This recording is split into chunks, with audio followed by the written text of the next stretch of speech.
যুগ যুগ ধরে মানব সভ্যতায় ফুলকে ভালোবাসার নিদর্শন হিসেবে দেখা হয়। এই জন্য ফুল ভালোবাসার প্রতীক, পবিত্রতার প্রতীক। প্রিয় দর্শক, আজ আপনাদের আরও একটি ফুলের সাথে পরিচয় করে দিব। পত্রলেখা নাগাবলি বা সাদা পাতা নামে এই ফুলগুলো আমাদের দেশে পরিচিত।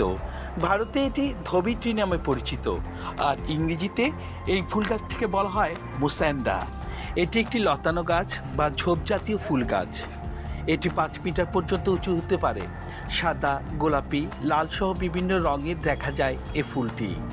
এই ফুলের পাতার রং সবুজ। নাগবল্লী একগুচ্ছভাবে থাকে।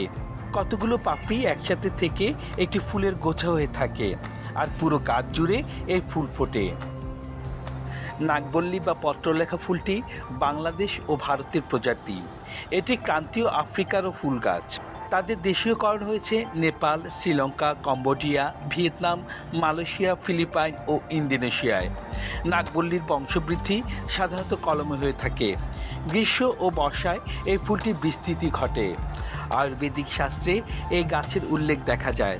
এর পাতা ছেঁচে পানিতে দিয়ে হার্বাল শ্যাম্পু হিসেবে ব্যবহার করা হয়।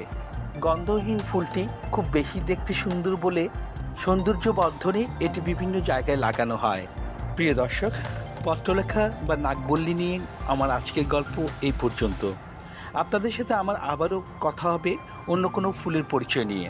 ততক্ষণ পর্যন্ত ভালো থাকুন, সুন্দর থাকুন, সুস্থ থাকুন।